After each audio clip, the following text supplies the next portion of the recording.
Hello students, welcome to our channel. आज हम पढ़ेंगे हिस्ट्री का chapter number 2, culture heritage of India, traditional arts and handicraft. पर chapter start करने से पहले आप हमारा चैनल जरूर सब्सक्राइब कीजिए, क्योंकि हम आपके लिए आपके बोर्ड एग्जाम्स खत्म होने तक वीडियोस लेकर आएंगे ताकि आपकी बोर्ड की प्रिपरेशन बहुत अच्छे से हो सके। तो चलिए स्टार्ट करते हैं हमारा chapter 2, culture heritage of India. India is a country of rich cultural heritage. We all know that it includes materialistic and genetical heritage. अब genetical heritage क्या होता है? So a child inherits physical and mental characteristics from the parents by birth. तो एक बच्चे में जो physical और mental characteristics होते हैं वो अपने parents के ही होते हैं, जो कि उनमें by birth आ जाते हैं, जिसको हम बोलते हैं genetic inheritance. Now Whereas house, land, estates like property वगैरह अगर बच्चों को मिल रही है अपने माँ बाप से तो उसको हम बोलेंगे मटेरियल हेरिटेज। ओके, और कल्चर हेरिटेज तो आप चैप्टर 1 में देख ही चुके हैं। जो भी इंसान अपने इंटेलेक्ट और स्किल इस्तेमाल करके बनाता है, that all is included in culture heritage. इसके अलावा कल्चर हेरिटेज बहुत ही ब्रॉड सेंस रखता है, जिसमें हमारे कस्टम, ट्रेडिशन, लाइफस्टाइल जो हम फॉलो करते हैं, ठीक है, ये सब इसमें आ जाएंगे, including education, farming, trade, rules and regulation for daily life. हमारे फेस्टिवल्स हो गए, entertainment, art and handicrafts, beliefs and skill are also included in culture heritage. ठीक है, चलो। Now India being a nation country of the world, it has best tradition. India के custom, tradition, dogma क्या होता है, belief, ये सब कुछ बेस्ट है as compare to other countries. So it is our duty to preserve our culture heritage, और यही हमारी ड्यूटी है कि इसी कल्चर को हमको प्रिजर्व करके रखना है। अगर हम इंडियन एंशिएंट लिटरेचर की बात करें तो उसमें कितने आर्ट्स के बारे में बताया हुआ है, 64 आर्ट्स का रेफरेंस दिया हुआ है। देयर आर हैंडीक्राफ्ट, वर्कमैनशिप, कसाब, ये कश्मीर वर्क होता है, art, drawing, music, dramatic art and dance, इन सब के बारे में हमारे एंशिएंट लिटरेचर में लिखा हुआ है, जो कि अभी हम इस चैप्टर में एक एक करके देखने वाले हैं। अब currencies were also valuable. Prosperity of India, देखो इंडिया में इतने इन्वेजन्स हुए, इतने अटैक हुए, रीजन क्या था, इंडिया की प्रॉस्पेरिटी देखकर सब यहाँ पर आकर्षित हो जाते थे और इसलिए यहाँ पर अटैक होते। So prosperity of India was the main attraction. Then today the education of yoga, India ने पूरी दुनिया को योगा सिखाया, जो आज सब एक्सेप्ट भी कर रहे हैं, और वर्ल्ड योगा डे हम मनाते हैं 21 जून को। ये डेट आपको याद रखनी है फॉर 1 मार्क का question. Now art of Indian artisans, the beauty of Indian culture heritage. अगर आपको इंडियन कल्चर हेरिटेज की ब्यूटी देखनी है तो इंडियन ट्रेडिशनल आर्ट आप देख सकते हैं। दे हैव स्किलफुली, ये जो इंडियन आर्टिसंस हैं इन्होंने ह्यूमन लाइफ को बहुत ही ज़्यादा डेवलप किया। कैसे, देखो, weaving, embroidery, wooden art, clay work, drawing, painting, leather industry, enamel work, sculpture, architecture, acrylic work, diamond related artistic workmanship and knitting work have their unique identity in India. ये सारी चीज़ों के एक्सपर्ट आपको India में मिल जाएंगे और हम एक एक करके इन सबको पढ़ेंगे। सबसे पहले आता है क्ले वर्क। क्ले क्या होता है, मिट्टी। So man and clay have been closely associated since Asian time. ये स्टेटमेंट दे दिया जाएगा और लिखे, यहाँ पर लिखा हुआ एक्सप्लेन, तो ये 2 मार्क्स का एक क्वेश्चन बनेगा आपका। ठीक है, तो आपको एक्सप्लेन करना है कि ऐसे क्यों कहते हैं, man and clay have been closely associated since Asian time. The whole life of man revolves around from the cradle to grave. Cradle क्या होता है, बच्चों का जो झूला होता है ना, पालना, उसको क्रेडिट बोलते हैं, और ग्रेव यानी कि आपको पता है कब्र। तो यहाँ कहा गया है कि इंसान और जो मिट्टी है उसका रिश्ता बहुत ही क्लोज है। इंसान की पूरी लाइफ मिट्टी के आसपास घूमती रहती है, पैदा होने से लेकर मरने तक। ठीक है, तो इसलिए man and clay have been closely associated. Before invention of metal, जब मेटल का इन्वेंशन नहीं हुआ था तब सारी चीजें मिट्टी से ही बनती थी, जैसे कि टॉयज हो गया, pots, picture, earthen lamp, clay stove, चूल्हा भी। फिर clay wares were made by the potters to store grains store करना हो, milk, ghee, curd, buttermilk, हर एक चीज क्ले की ही होती थी before the invention of metal.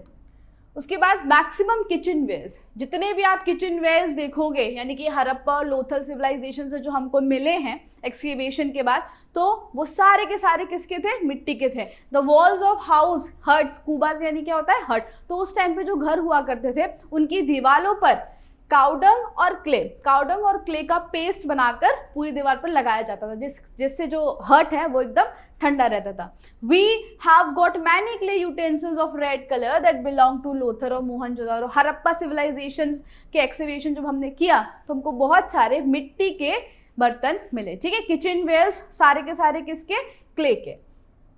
Then potter's wheel, again 1 marks का क्वेश्चन है कि what is considered to be the best device for clever, तो आंसर है पॉटर्स व्हील। ये रहा। In present time also we can see garba या picture having holes containing earthen lamp inside in Navratri. ये तो आपने सबने देखा होगा, ये अर्दन लैम्प है, यहाँ पर होल्स है और अंदर क्या रखा हुआ है, एक दिया रखा हुआ है, ठीक है, इस तरीके का, जिसको हम बोलते हैं गरबा।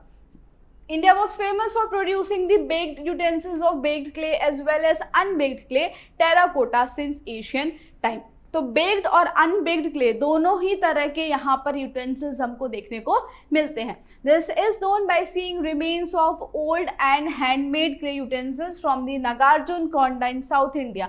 अब रिमेन्स कहाँ से मिले, कहीं ना कहीं से तो पता चला होगा ना कि हमारे यहाँ पे क्ले का इतना ज़्यादा इस्तेमाल होता था, तो उसके रिमेन्स हमको मिले हैं नागार्जुन कोंडा साउथ इंडिया में और लांगंज महसाना डिस्ट्रिक्ट। ओके, अब देखो यहाँ पर ये जो है टेराकोटा, ये 1 मार्क का क्वेश्चन बन जाएगा। अनबेक्ड क्ले को हम क्या बोलते हैं, टेराकोटा। डन। चलो now weaving, art of weaving, इसका मतलब क्या होता है, और ये 1 मार्क की डेफिनेशन हो गई आपकी। The art of making long threads using small piece of cotton from cotton balls, जिसको हम स्वॉप बोलते हैं, and joining them together is called art of spinning. ये है चरखा, ठीक है, ये आर्ट ऑफ स्पिनिंग इसी को एक्सप्लेन कर रहा है।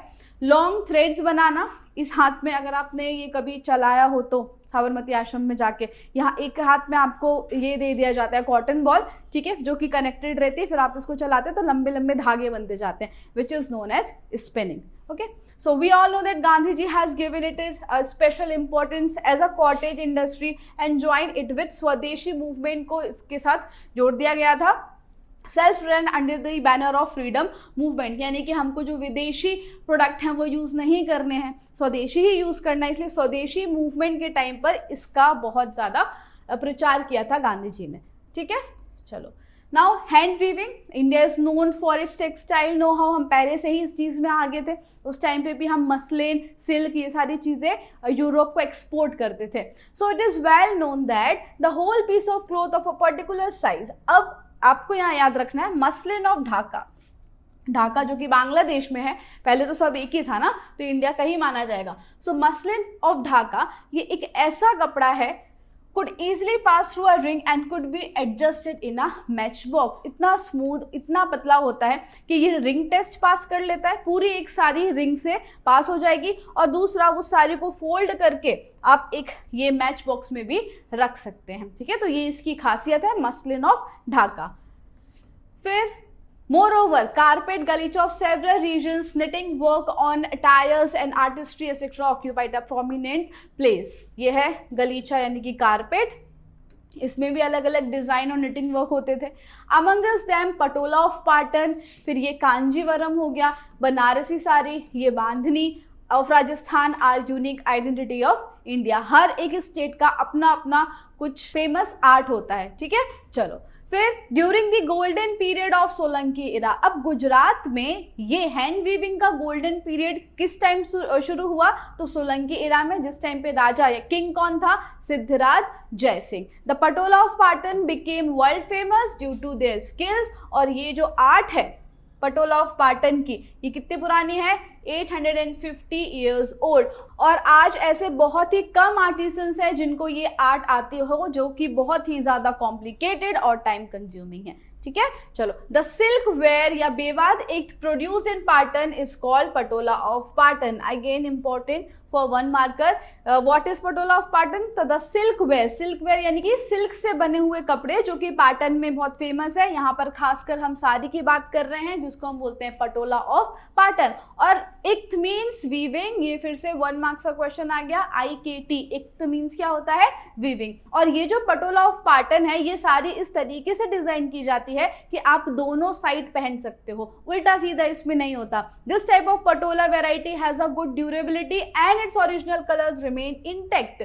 इसका ड्यूरेबिलिटी बहुत ज्यादा होता है और खासकर इसके जो कलर्स हैं वो बहुत ही ज्यादा ब्राइट और इंटैक्ट रहते हैं। इसलिए एक कहावत कही गई है पटोला ऑफ पाटन के लिए, the design laid down in patola shall never fade even if the cloth may be torn. यानी कि इसमें जो डिजाइन है, जो कलर्स हैं, वो कभी भी फेड नहीं होंगे, भले कपड़ा फट जाए लेकिन कलर्स और डिजाइन हमेशा ऐसी ही रहेंगी। ठीक है, चलो फिर आर्ट ऑफ एम्ब्रॉयडरी। अब एम्ब्रॉयडरी क्या होता है? कपड़े को जो डेकोरेट करते हैं हम, बॉर्डर्स बनाते हैं, that is known as embroidery.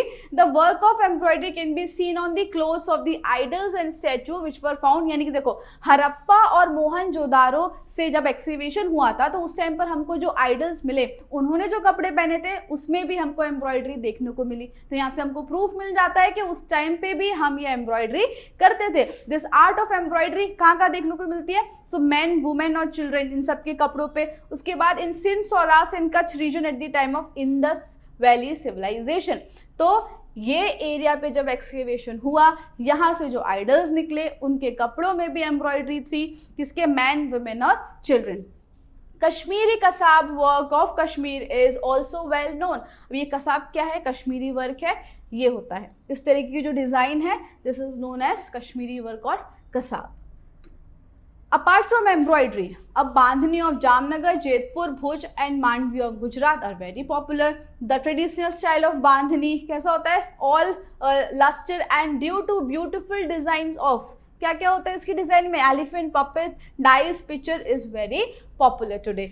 Now cottage industry was taken over by the women in Kutch and Saurashtra. तो कच्छ और सौराष्ट्र रीजन में पूरी कॉटेज इंडस्ट्री किसके हाथों में थी? तो वुमेन के हाथों में। The traditional art of embroidery, शाक तोरण, चकड़ा, पिलो कवर, बेडशीट्स, टोडलिया, क्लोथ्स लाइक कीड़िया is well known even today. ये सब डेकोरेशन के सामान है और ये कीड़िया जो नवरात्रि में लड़के पहनते हैं वो। Embroidery work is also carried out on quilt and shawls with different design. अब शॉल तो आपको पता है, क्विल्ट क्या होता है?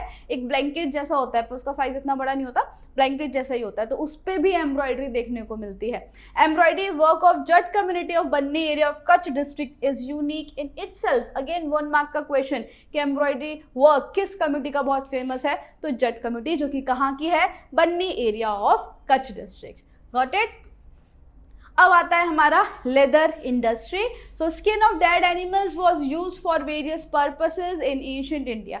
एक फर्क है, आज भी लेदर का इस्तेमाल होता है, लेकिन आज हम जानवर को मार के फिर उनकी स्किन का इस्तेमाल करते हैं। पहले क्या था? स्किन ऑफ डेड एनिमल्स, जो मर चुके हैं उन्हीं का इस्तेमाल होता था। So that's the difference. So skin of dead animals was used for various purposes, और after the death of animal its skin was processed in a traditional manner. उसके बाद उससे हम लेदर की काफ़ी सारी चीज़ें बनाते थे। Leather was prominently use for making मसक। अब ये मसक क्या है? Leather bag for fetching water.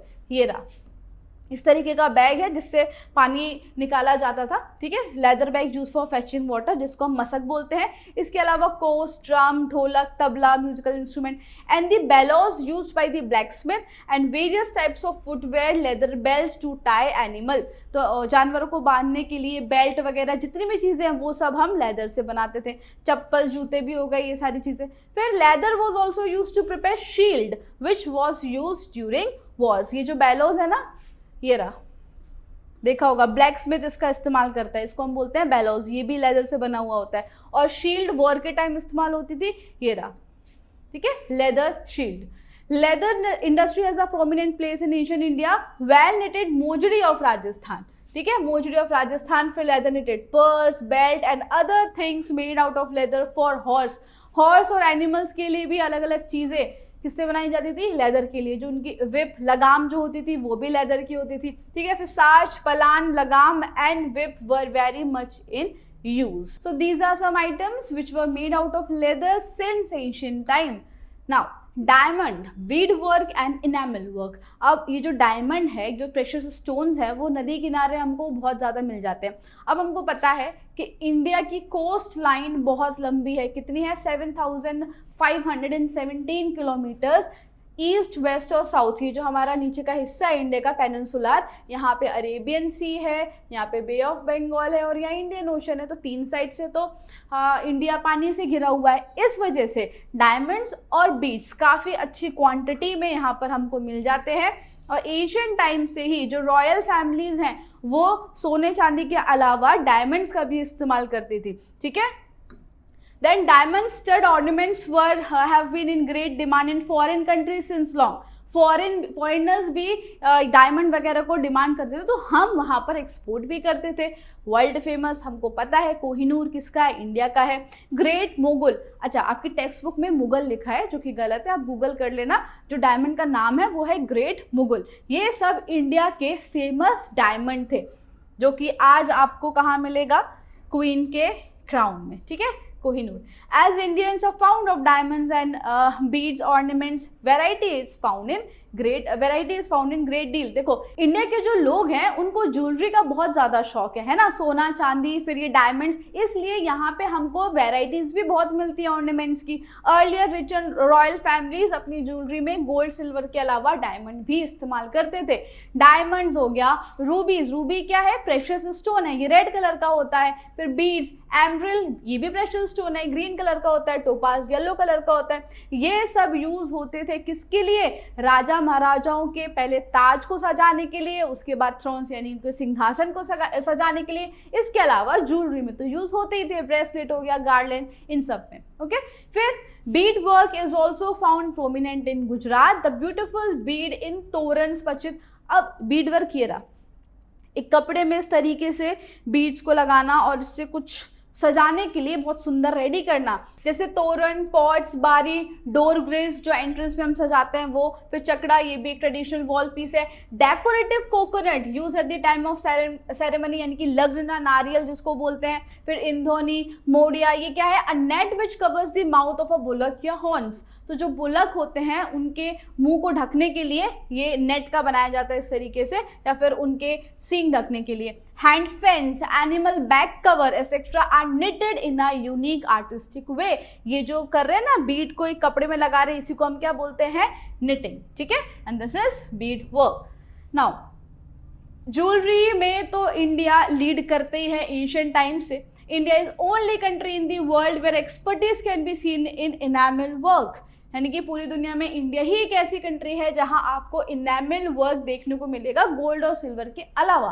अब ये होता क्या है, it means artistic skills of inlaying the bright colours like red, green and blue in the gold silver ornaments like ring, bangles, earrings, key chain etcetera. यानी कि gold और silver के ornaments में ब्राइट कलर्स भरना, red, green, blue. ये देखो ये bangle है, इसमें ब्लू, ग्रीन, रेड, ये अलग अलग ब्राइट कलर्स इसमें लगाए हुए हैं। This is known as enamel work. ये भी ठीक है गोल्ड का है और इसमें कलर किया हुआ है, ठीक है। तो एक्सपर्ट्स ऑफ इनामल वर्क आज हमको कहाँ पर मिलेंगे, ये याद रखना है आपको, जयपुर, दिल्ली, लखनऊ, वाराणसी, हैदराबाद। जयपुर, दिल्ली, लखनऊ, वाराणसी और Hyderabad.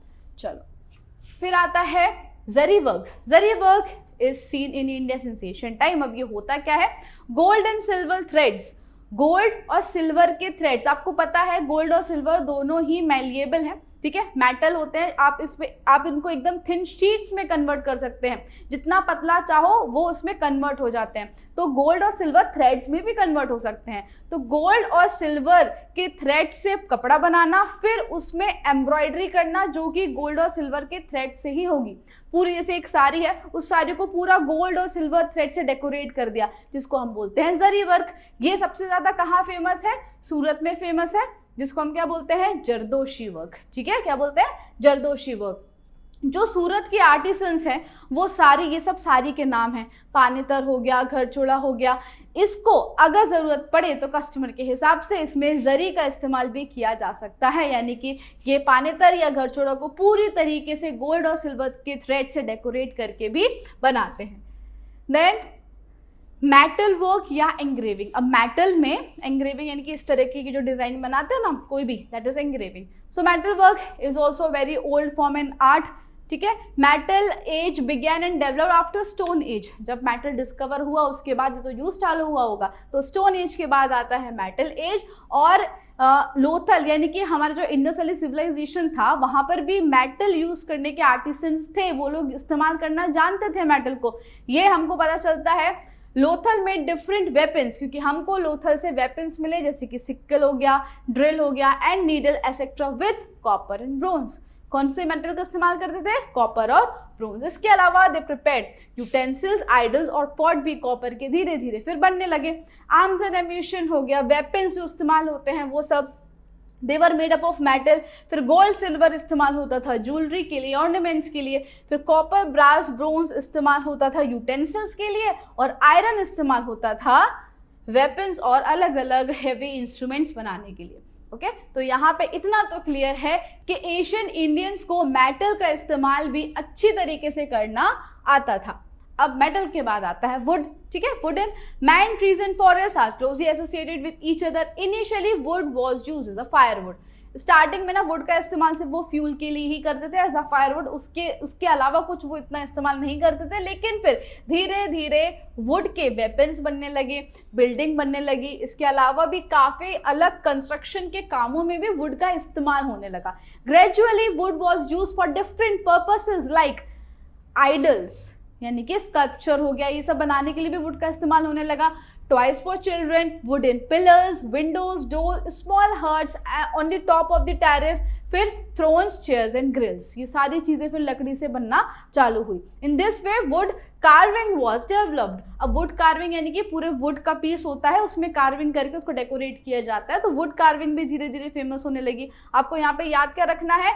Toys, swings and toys of Idar and Sankheda of Gujarat. यहाँ पर बहुत सारे इस तरीके के लकड़ी के खिलौने मिलते हैं। ठीक है, जितने भी आपको वहाँ टॉयज मिलेंगे वो सारे के सारे लकड़ी के होंगे।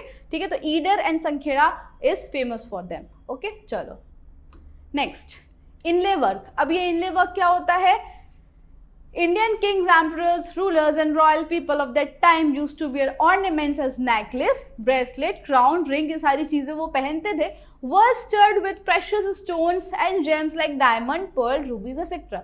यानी कि ये सारे जो ornaments हैं उसमें diamond, pearl, rubies, precious stone को स्टड करना is known as enamel work. Clear हुआ? इनकी ज्वेलरीज में ये सारे प्रेशियस स्टोन को स्टड करना, लगाना, जिसको हम क्या बोलते हैं? Enamel work. और इसके एक्सपर्ट्स हमको इंडिया में कहां पर देखने को मिलेंगे? Bikaner area of Rajasthan is famous for inlay ornaments. ठीक है, बीकानेर एरिया ऑफ राजस्थान। ये तो हो गया टेक्स्ट बुक के हिसाब से यहाँ पे जो प्रेशियस स्टोन है उसको स्टड करना। लेकिन इसके अलावा भी इनले का मतलब होता है स्टोन पर डिजाइन करना। ये ताजमहल का फोटो है, ताजमहल में जो डिजाइन की गई है ये भी हम क्या कहेंगे? इनले वर्क ही है। ठीक है, डिजाइन ऑन स्टोन्स, अलग अलग तरीके से स्टोन पर डिजाइन करना। तो ये एक एग्जांपल मैंने आपको दिया किसका? ताजमहल। ठीक है चलो, देन एकिक। अब एकिक क्या है? It is a kind of precious stone, especially found in valley areas of river. Valley area के पास हमको ये stone मिलता है। Chalcedonic mixed with silica, blue and white stone. ये जो Chalcedonic है ये क्वार्ट्ज है। क्वार्ट्ज क्या है? 9th स्टैंडर्ड में आपने पढ़ा होगा कि इग्नियस रॉक, स्ट्रेटिफाइड रॉक और मेटामॉर्फिक रॉक। और मेटामॉर्फिक रॉक के दो एग्जांपल थे, एक मार्बल और एक क्वार्ट्ज। तो ये एक टाइप का क्वार्ट्ज है, अलग अलग कलर्स में अवेलेबल होता है। ब्लू कलर का होता है जिसको फिर व्हाइट स्टोन पे मिक्स किया जाता है और फिर एकिक बनता है।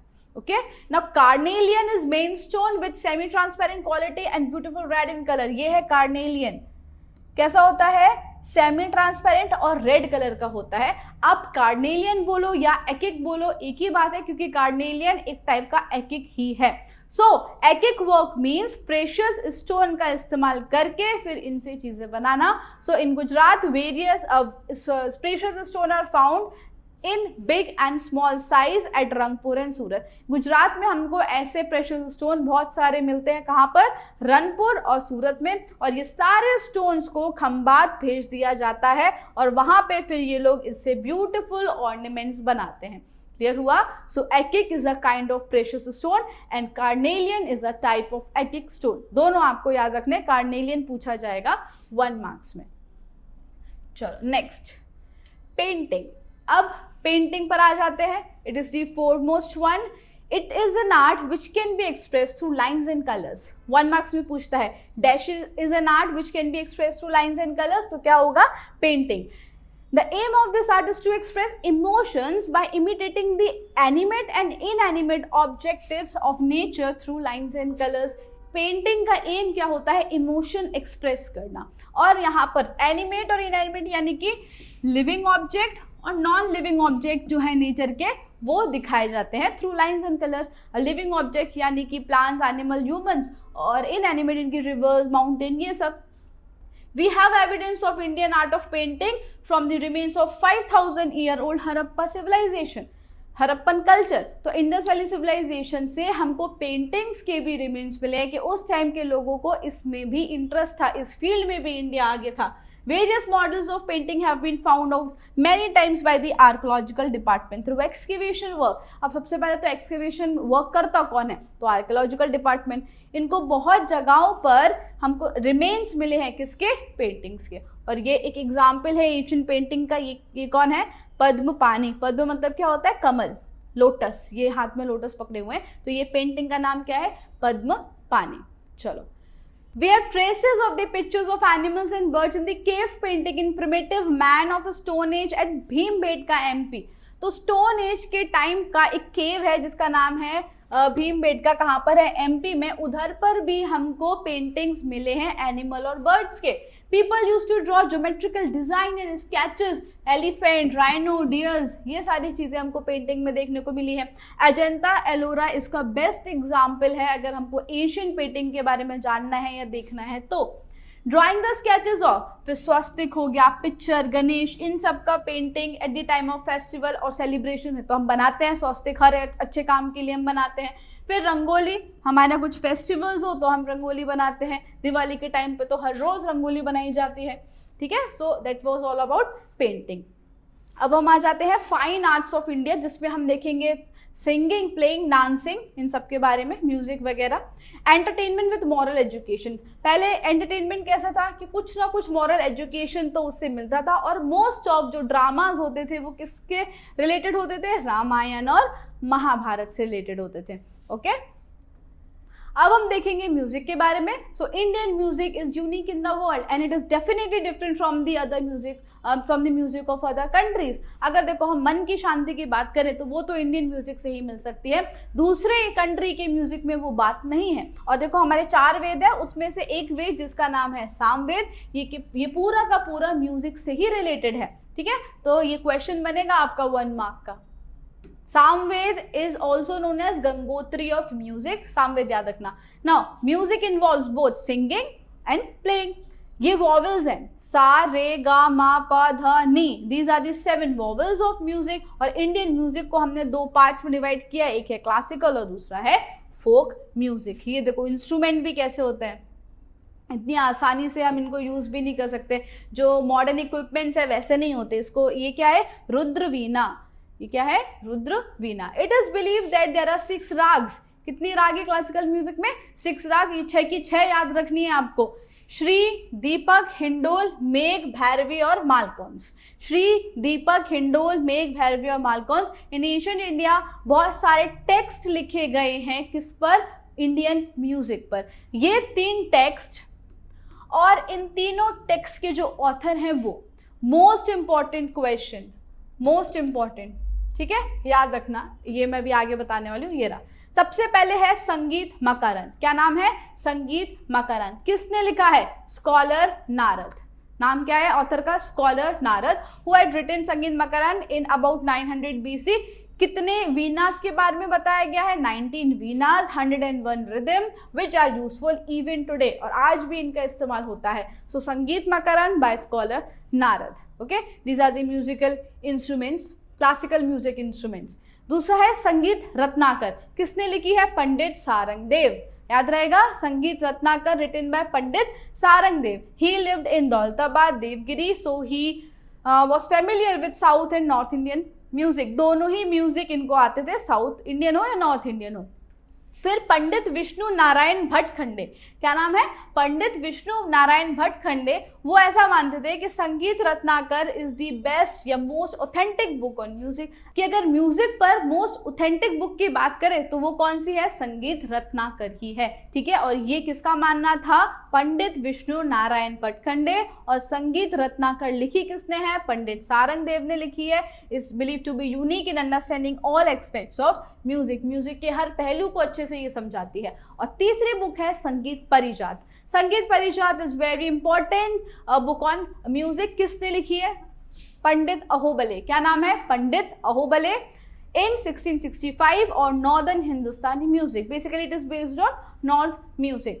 He had noted one important characteristic feature of all the rags, saying that the rags have their own individual identity. इनका कहना है कि हर एक राग की अपनी अपनी आइडेंटिटी होती है। And characteristics he had described. इन्होंने कितने टाइप्स की ट्यून बताई, 29 टाइप्स ऑफ ट्यून्स इन्होंने इस बुक में मेंशन की है। बुक का नाम क्या है, संगीत परिजात, और लिखी किसने है, पंडित अहोबले ने। तो ये तीन बुक कभी कभी 3 मार्क्स में भी पूछ ली जाती है और आपको आंसर क्या करना है, just the name of their author, बस। इसलिए ये बुक और इनके जो ऑथर उनके नाम आपको बाय हार्ट लर्न कर लेने हैं। नेक्स्ट है, during the time of Alauddin Khilji, Aamir Khusro की बात हो रही है। तो आमिर खुसरो किस टाइम पे था, अलाउद्दीन खिलजी के टाइम पे था, और उन्होंने भी बहुत ज़्यादा इंडियन म्यूजिक में कंट्रीब्यूट किया है। इनको हम बोलते हैं तूतीए हिंद या parrot of India. Bhakti movement started in 15th and 16th century. भक्ति संगीत यानी कि related to god. So Chaitanya Mahaprabhu, Kabir, Tulsidas, Mirabai, Narsinh Mehta, ये सब बहुत फेमस हो गए थे भक्ति संगीत में। और the disciples of Swami Haridas, Baiju Bawra, Tansen and duet girls, ये सारे क्या है, उस टाइम के बहुत बड़े बड़े सिंगर्स हैं। Are considered as rare jewels of music in 15th century. किस टाइम पर ये लोग बहुत फेमस थे, 15th सेंचुरी की बात हो रही है। Disciples of Swami Haridas, disciples यानी कि इनके जो स्टूडेंट्स हैं वो। फिर बैजू बावरा, बैजनाथ, तानसेन, और डुएट गर्ल तानारीरी, ये 2 बहनें हैं। मैंने आपको चैप्टर 1 में भी बताया था, वडनगर में तानारीरी फेस्टिवल भी मनाया जाता है। Okay, so that was all about music. अब हम आ जाते हैं किस पर, डांस पर। नेक्स्ट टॉपिक है हमारा डांस। डांस को हम हिंदी में नृत्य बोलते हैं और ये शब्द संस्कृत शब्द नृत्य से आया हुआ है। Dance is one of the mediums of realising beauty with taal and laya for realisation of aesthetic joy. ये बात तो है, जब आप डांस करते हैं तब कोई भी नेगेटिव थॉट्स आपके दिमाग में नहीं आते। Shiva the originator of dance is the lord of dance. Shiva is the creator of dance, जिसको हम क्या बोलते हैं, नटराज भी बोलते हैं। शिव को हम क्या बोलते हैं, Nataraj. He was the first to bring down music from heaven to earth, और इन्होंने फिर यहाँ पर ये कला सबको सिखाई। India has wide variety of traditional classical dances। ये क्लासिकल डांसेस का इंपॉर्टेंट बहुत ज़्यादा होता है, भरतनाट्यम, कुचिपुड़ी, कथक, कथकली, उड़ीसी और मणिपुरी। अब हम देखते हैं सारे क्लासिकल डांस एक एक करके। सबसे पहले तो भरतनाट्यम है। सारे क्लासिकल डांसेस का ओरिजिनेशन क्या है, सबसे पहले आपको वो याद करना है। दूसरा, उस पर्टिकुलर क्लासिकल डांस में कौन कौन से फेमस पर्सनालिटीज हैं। So the origin of Bharatanatyam is believe to be Tanjore, Tamil Nadu. So Bharatanatyam, Tamil Nadu. There are 2 books, Bharatanatyam पर 2 बुक लिखी गई हैं, दोनों के नाम और ऑथर याद रखने हैं। नट्य शास्त्र बाय भरत मुनि, पहली बुक है नट्य शास्त्र बाय भरत मुनि, और दूसरी है अभिनव दर्पण बाय नंदिकेश्वर। अभिनव दर्पण बाय नंदिकेश्वर। तो ये सोर्सेज हैं भरतनाट्यम के।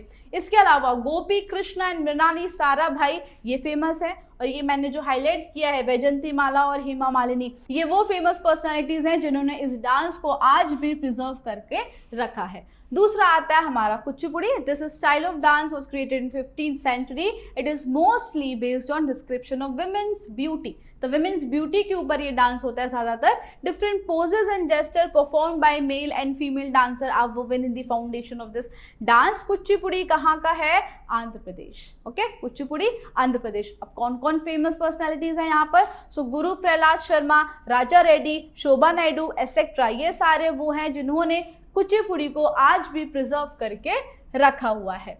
फिर आता है हमारा Kathakali. It is from Kerala. The word Kathakali has been derived from the drama based on the ancient epic Ramayan and Mahabharat and mixed drama of Sanskrit and Malayalam.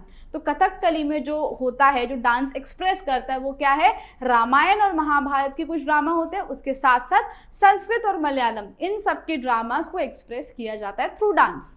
The characters of this art wear beautiful plated attires. इनका attire बहुत ही ज़्यादा सुंदर होता है, यहाँ पे दिख रहा होगा. और ये जो क्राउन है वो we have to read their facial expressions to recognize the characteristics of the character. The crown they put on is very artistic. ये जो क्राउन है ये बहुत ही ज़्यादा आर्टिस्टिक होता है और हमको इनके फेशियल एक्सप्रेशन से समझना है कि ये कौन सा करेक्टर प्ले कर रहे हैं. देखो, the character perform his a dance with facial expression and poses of hands to introduce the character of Trilok. They come in front of curtain. किसके साथ? अर्दन लैम्प लेकर ये आते हैं, ठीक है, in front of curtain. Then poet of Kerala जिनका नाम है श्री वल्लथोड़ फाउंडेड कलामंडलम कथकली. कलामंडलम कथकली किसने फाउंड किया? सो श्री वल्लथोड़. इनके अलावा फिर कृष्ण प्रसाद और शिव रमन, ये कुछ फेमस पर्सनैलिटीज हैं जिन्होंने ग्रेट फेम अचीव किया है world wide in the classical dance of Kathakali. Done. अब चौथा है हमारा कथक. कथकली और कथक कंफ्यूज मत होना. कथन करे सो कथक कहावे, ये कथक डांस से रिलेटेड एक लाइन है. और Kathak dance basically Lord Krishna के लाइफ इवेंट्स के ऊपर ही होता है. It is observe that it has develop with श्रृंगार भक्ति ऑफ वैष्णव कम्युनिटी, जो कि कृष्ण पर मानते हैं. In this style of dance dancer turns around on one leg and shows reference of dance. Women wear narrow trousers and frill attire. Frill यानी कि जब वो राउंड घूमते हैं तो ऐसा पूरा घेर बन जाता है, that is frill frock attire. The style of dance has been kept alive by Pandit Birju Maharaj. ये तो बहुत ही ज़्यादा फेमस है, आपने इनको देखा भी होगा. ये है पंडित बिरजू महाराज. फिर सितारा देवी और Kumudini Lakhia, which these are the people who have preserve Kathak dance. फिर आता है हमारा Manipuri. The people of Manipur dance on every occasion and festival. हर ओकेजन और फेस्टिवल में मणिपुर लोग ये डांस करते हैं. ये जो डांस स्टाइल है वो रास लीला और बाल लीला पर बेस्ड है of Shri Krishna obviously. And this Manipuri dance दो टाइप्स में डिवाइड है, एक है लास्ट और दूसरा तांडव. इस डांस में ये जो नीचे ग्रीन कलर का पेटीकोट पहनते हैं उसको क्यूमिन बोलते हैं और वेस्ट में एक बेल्ट भी लगाया हुआ होता है और सिल्क ब्लाउज होता है. ठीक है. अब कौन कौन से लोग हैं जिन्होंने मणिपुरी डांस को प्रिजर्व करके रखा है? तो वो है गुरु अमोबो Singh, Atombo Singh, Guru Bipin Sinha, Naina Jhaveri, Nirmal Mehta etcetera have gained world wide fame in this dance. Okay, चलो अब आता है हमारा नेक्स्ट टॉपिक. आगे बढ़ने से पहले मैं आपको एक इन्फॉर्मेशन देना चाहती हूँ कि अगर आप 10th GSEB में हैं और अपने बोर्ड एग्जाम की प्रिपरेशन बहुत ही अच्छे से करना चाहते हैं तो आप हमारा कोर्स परचेज कर सकते हैं, जिसमें हम आपको पढ़ाएंगे मैथ्स और सोशल साइंस. इस कोर्स में हम आपको प्रोवाइड करेंगे हर एक चैप्टर के एक्सप्लेनेशन के रिकॉर्डेड लेक्चर्स, उसके बाद रेगुलर टेस्ट सीरीज जिससे आप अपना टेस्ट ले सकते हैं. देन हैंड रिटन नोट्स, ये भी आपको चैप्टर वाइज प्रोवाइड किया जाएगा. और 24/7 डाउट सॉल्यूशन. अगर आपको कोई भी डाउट होता है तो आप हमको ऐप में मैसेज करके अपना डाउट्स क्लियर कर सकते हैं. एंड इसके अलावा प्रीवियस ईयर पेपर सॉल्यूशन दोनों सब्जेक्ट के, मैं यहाँ पर आपको मैथ्स और सोशल साइंस पढ़ाने वाली हूँ, तो दोनों ही सब्जेक्ट के प्रीवियस ईयर पेपर सॉल्यूशन, उसके साथ साथ गाला पेपर सॉल्यूशन और चैप्टर वाइज IMP क्वेश्चंस, दोनों सब्जेक्ट के चैप्टर वाइज IMP क्वेश्चन, ये तीन चीजें भी आपको इस कोर्स में मिल जाएंगी. तो आज ही आप हमारे ऐप को डाउनलोड कीजिए और कोर्स परचेज कीजिए. एंड्रॉइड में आप UGT सर्च करेंगे तो प्ले स्टोर में आ जाएगा, और अगर आईफोन है तो ऐप स्टोर में आप माई इंस्टीट्यूट करके सर्च करेंगे तो हमारी ऐप आ जाएगी. ओके, तो हमारी ऐप डाउनलोड कीजिए और कोर्स परचेज कीजिए. All the best. Dramatic art. अब ड्रामेटिक आर्ट भी एक इंपॉर्टेंट क्वेश्चन बनेगा आपका, 3 या 2 मार्क्स में उसको पूछा जाता है. So presenting sanskar with entertainment is the unique feature of dramatic art. Presenting sanskar with entertainment, ये किसका फीचर है? तो ड्रामेटिक का फीचर है. Apart from this anchor and funny pair of clowns entertain the audience. Audience को एंटरटेन करना is all about drama. And then Natya Shastra by Bharat मुनि, ये हमने पहले भी पढ़ा था, बहुत ही इंपॉर्टेंट बुक है. नट्य शास्त्र बाय भरत मुनि is well known in this field. Dramatic art की फील्ड में इनकी बुक का बहुत नाम है, भरत मुनि की बुक, ठीक है, नाट्य शास्त्र। Now dramatic art, writing of drama in performance of drama along with audio visual aids, this trio holds the capacity to entertain the people of all age group। किसी भी एज ग्रुप के people को dramatic art entertain कर सकती है। Audio visual होते हैं, फिर राइटिंग होती है, उसी राइटिंग को परफॉर्म करना, ये सब होता है ड्रामा। नाउ ड्रामेटिक आर्ट के बारे में एक सेइंग है, किसने कही है? सबसे पहले तो भरत मुनि ने। क्या कहा है? ये इटैलिक वर्ड में मैंने इसलिए लिखा है, जब आपको ड्रामेटिक आर्ट के बारे में शॉर्ट नोट पूछेगा तो ये जरूर लिखना बनता है। There is no book, there is no sculpture, there is no knowledge, there is no deed which is lacking in dramatic art। ये बोल रहे हैं कि ड्रामेटिक आर्ट जो है वो सारी आर्ट का कंपाइलेशन है। इसमें डांसिंग आ जाता है, सिंगिंग आ जाता है, एक्टिंग आ जाता है, परफॉर्मिंग, हर एक चीज ड्रामेटिक आर्ट में कवर हो जाती है। इसलिए there is no book, no sculpture, no knowledge, no deed which is lacking in dramatic art. जो इन सब की चीजों की कमी ड्रामेटिक आर्ट में नहीं है। नाउ भरत मुनि का पहला drama, again important for 1 mark, okay. Bharat मुनि का जो पहला ड्रामा है उसका नाम है देव असुर संग्राम। देवों और असुरों के बीच में जो युद्ध हुआ था अमृत को लेकर, ये उस पर बेस्ड है, देव असुर संग्राम। अब इनके अलावा भी बहुत सारे हमारे फेमस पोएट्स हैं, जैसे कि भास। इनको क्या कहा जाता है? Poet of poets. याद रखना, who is known as poet of poets? So Bhasa. अब इनकी जो बुक्स हैं, यहाँ पर जितने भी पोएट्स हैं, जितने भी आर्टिस्ट हैं, उन सब का काम आपको याद रखना है। तो भास की जो बुक्स है उनका नाम क्या है? सबसे पहले तो कर्णभार। अब ये कर्णभार किसके ऊपर है? तो कर्ण को जब पता चला था उसके पास्ट के बारे में कि वो भी एक पांडव है और उसी रात को, उसी शाम को उसको युद्ध भी लड़ना था कुरुक्षेत्र में, तो उसके बारे में ये पूरी है। जब कर्ण को पता चला उसके डिसीजन किस तरीके से लिया, सो कर्णभार। फिर उरुभंगा, ये किस पर है? जब दुर्योधन और भीम का युद्ध हुआ था तो उसके बाद दुर्योधन के ऊपर ये उरुभंगा लिखी हुई है। फिर दूत काव्यम। अच्छा, दूत क्या होता है? मैसेंजर। तो आपको पता होगा कि लॉर्ड कृष्ण जो है वो पांडवों के मैसेंजर बनके कौरवों के पास गए थे, किसके लिए? सुलह कराने, ताकि वॉर ना हो। तो इसलिए Duta Kavyam, lord Krishna as a messenger, उसके ऊपर है। ये सारे के सारे महाभारत पर बेस्ड हैं। फिर कालिदास, महाकवि कालिदास, इनका नाम इंडियन लिटरेचर में बहुत बड़ा है। अब इनकी बुक्स के नाम तो बहुत ही इंपॉर्टेंट बनेंगे। देखो, इसके अलावा भी एक बुक है, याद रखना, मेघदूत, ठीक है, एमसीक्यूज में पूछ लिया जाएगा, मेघदूत। तो अब कौन कौन सी बुक्स हो गई? देखो, अभिज्ञान शकुंतलम, ये दुष्यंत और शकुंतला की लव स्टोरी है। फिर विक्रमोर्वशीयम, ये विक्रमादित्य और उर्वशी की लव स्टोरी है।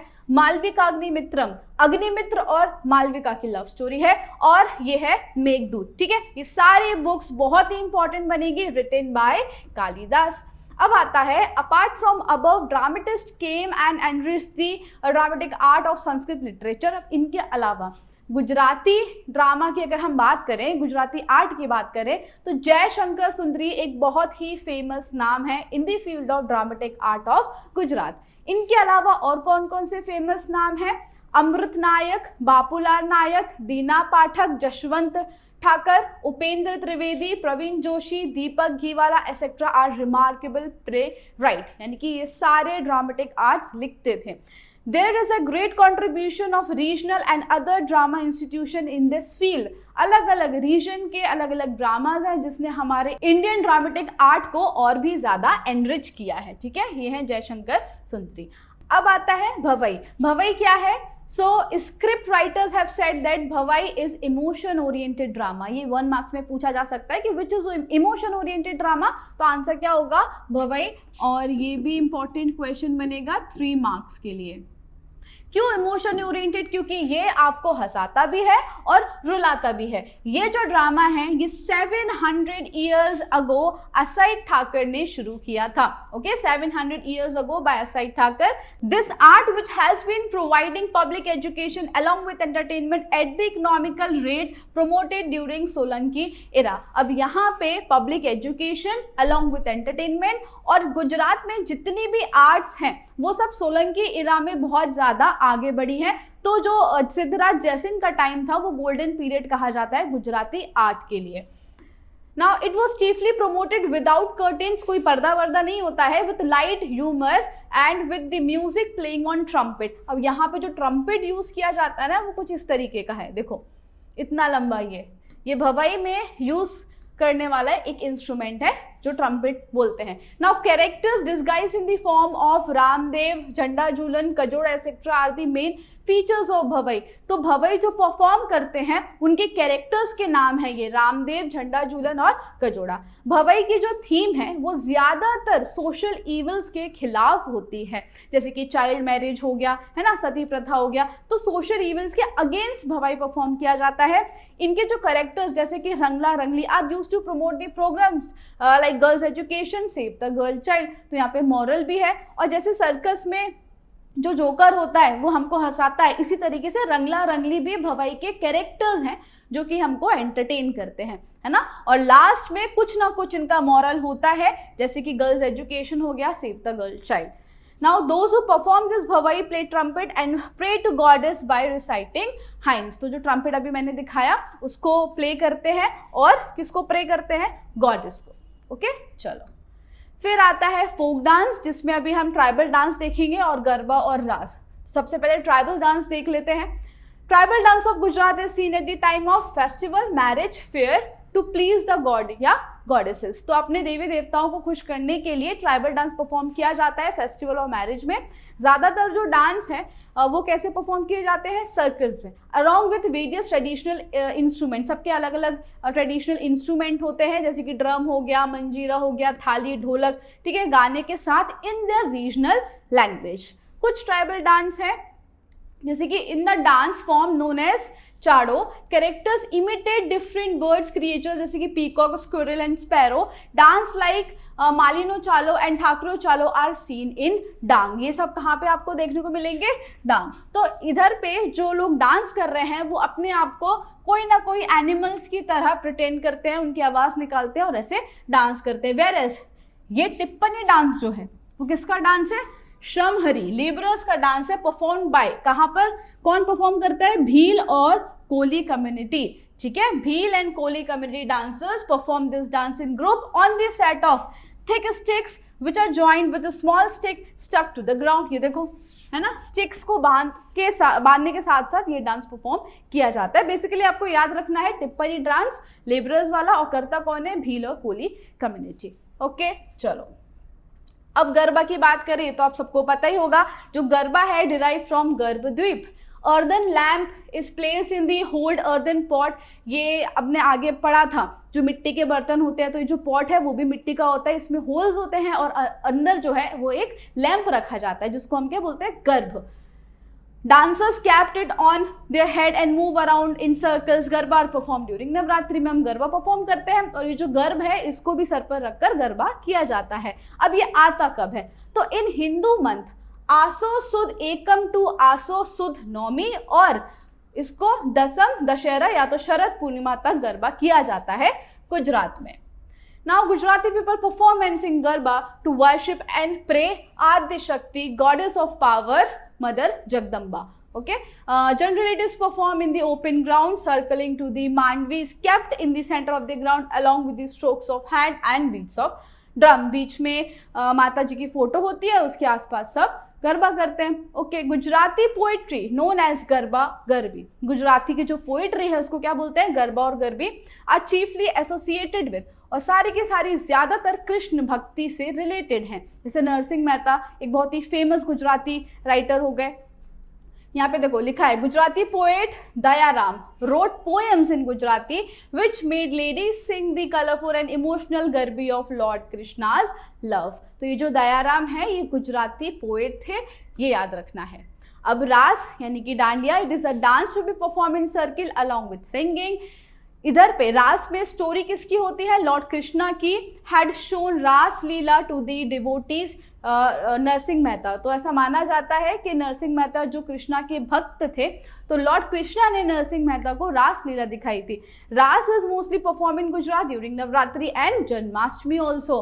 फिर डांडिया रास एक उसका टाइप है, but some people perform Raas by placing earthen pot on the head. Due to increasing influence of Vaishnav sect, जो रास और जो गरबा है वो अब सिर्फ गुजरात में नहीं वर्ल्ड वाइड फेमस हो चुका है। ऑलमोस्ट हर एक स्टेट, मुंबई में भी अच्छा खासा गरबा होता है और दूसरी कंट्रीज में तो होता ही है। Women wear traditional dresses like embroidered chaniya choli, and जो मैन वेयर करते हैं उसको हम क्या बोलते हैं, kediya dhoti, which they perform Raas. Okay, other dances of Gujarat में पहला आता है गोफ गुंथन डांस। कैसे परफॉर्म किया जाता है, on drum beats, taal and laya of music, tying rope with mandap, pillar, tree and holding the other end in the hand. ये देखो, जैसे ये पिलर है, इसकी जगह वो हो सकता है, ट्री हो सकता है, कुछ भी। इधर पे जो रस्सी का एक एंड यहाँ पर बांध देते हैं और जो दूसरा एंड होता है वो लोगों के हाथ में होता है, ठीक है। तो इनको जो परफॉर्म कर रहा है वो एक हाथ में रोप पकड़ते हैं और दूसरे हाथ में क्या होता है, उनके डांडिया, और इस तरीके से ये परफॉर्म किया जाता है। देखो यहाँ पे आपको ज्यादा क्लियरली दिख रहा होगा, this is Gof Gunthan dance. They perform dance in group holding the rope in one hand and dandiya in other. They make triple like formation going one inside and other coming outside, repeatedly done forming a circle. ठीक है, अब ऐसे circle में घूमते रहते हैं, cross होते हैं, इस तरीके से ये एक पैटर्न फॉर्म करते हैं। This way they make and open the gunthan. This style of dance is known as Gof Gunthan dance. Cross होते हैं और फिर बाहर भी आते हैं, इसलिए इसको हम क्या बोलते हैं, Gof Gunthan dance. Now Dhamal dance of Siddis. इधर पे इंपॉर्टेंट क्वेश्चन 1 मार्क का ये बनेगा कि सिद्धीज कहाँ से बिलोंग करते थे। तो दे बिलोंग टू अफ्रीका। फिलहाल कहाँ रहते हैं ये लोग, जम्बूर विलेज, जो कि गिर में है। They perform dance by rhythmically striking mashira, यानी कि कोकोनट शेल इनके हाथ में होता है, containing earthen lamp inside covered with a cloth, wearing peacock feathers and holding small drums in hands forming a circle. देखो ये क्या है, Dhamal dance of Siddis. They dance with high and low pitch intonation of ho-ho sound which echoes in the whole forest. और they dance in a group imitating the voices of animals and bird। और जब ये लोग dance करते हैं तो अलग अलग जानवरों की आवाज़ें निकालते हैं। Now मेरायो डांस, पधार डांस, कोडियो और मेर डांस। इसमें आपको 1 मार्कर में पूछा जाएगा कि ये डांस किस रीजन में परफॉर्म किया जाता है, तो सिर्फ वही आपको याद रखना है। This type of dance is seen near Stepwell of Banaskantha। तो ये बनासकांठा में कौन सा डांस होता है, Merayo dance. Toran is woven with tall grass of reed and jhunjhadi. This dance is perform drum beats and sword stick, यानी कि तलवार भी होती है हाथ में, और इसको हम क्या बोलते हैं, Merayo dance. So Merayo dance is perform in Banaskantha district of Gujarat. फिर दूसरा है सुरेंद्र नगर में कौन सा होता है, पधार डांस। दूसरा क्वेश्चन बन गया हमारा कि पधार डांस कहाँ पर होता है, तो सुरेंद्र नगर में। With taal and laya of dandiya and manjira, while dancing they generate scenes like sea waves, ship moving on sea, इस तरीके के बनाते हैं पैटर्न ये लोग जब डांस करते हैं तब। कौन सा, Padhar dance. Now Kolis of Saurashtra. अब ये जो कोली डांस है वो कहाँ पर होता है, सौराष्ट्र में। परफॉर्म कोली डांस होल्डिंग मद्रसियों which is a colourful cloth tying on head and head gear, turban जैसा बांधा होता है सर पर, decorated with embroidery and mirrors tied with green coloured embroidered belt. ठीक है, तो इनका जो हेड गियर होता है वो बहुत ही ज्यादा आर्टिस्टिक होता है। So Koli dance is perform in Saurashtra. फिर अगर they wear bhet on their waist to perform dance, और ये लोग कमर पर जो पहनते हैं उसको हम क्या बोलते हैं, भेट। सो मेर डांस कहाँ पर होता है, सौराष्ट्र में, और कोली डांस भी सौराष्ट्र में ही होता है। एज वी डिस्कस, ओके, पहले तो फिर से एक बार देख लेते हैं सारे डांस। मेरायो डांस बनासकांठा, पधार डांस सुरेंद्र नगर, कोडियो और मेर डांस कहाँ पर होता है, सौराष्ट्र में। ठीक है, बस इतना 1 मार्क्स के लिए आपको इतना ही याद रखना है। और धमाल डांस ऑफ सिद्धीज, तो सिद्धीज कहाँ के थे, अफ्रीका के। बस इसमें इतना ही इंपॉर्टेंट बनता है। And as we discussed in the previous chapter, here also we find the Indian culture is universal, assimilating all। हमारा कल्चर इतना डाइवर्स है फिर भी एक है, वही यूनिटी इन डाइवर्सिटी। फिर as a result of arrival of various tribes, हमारे इंडिया में इतने सारे ट्राइब्स आए, इतने सारे इन्वेजन हुए, जितने भी अलग अलग कम्युनिटीज के लोग यहाँ पर रहते हैं उन्होंने हमारे कल्चर को आगे ही बढ़ाया है। अपनी अपनी स्टाइल लेकर जब वो लोग यहाँ आते हैं तो हमारे कल्चर को और एनरिच कर जाते हैं। तो डेवलपमेंट तो हुआ किस फील्ड में, हर एक फील्ड में। हैंडीक्राफ्ट में आप देखो, home artistry, painting, dancing and various other fine arts. This shows rich and varied heritage of India and it leaves permanent impression of India on the horizon of world. इतनी diversity और इतना art किसी भी और country में नहीं है as compare to India. तो यहाँ पर हमारा चैप्टर 2 खत्म होता है। आई होप आपको समझ में आया होगा, और अगर आपको वीडियो पसंद आया हो, do like, share and subscribe our channel. Thank you.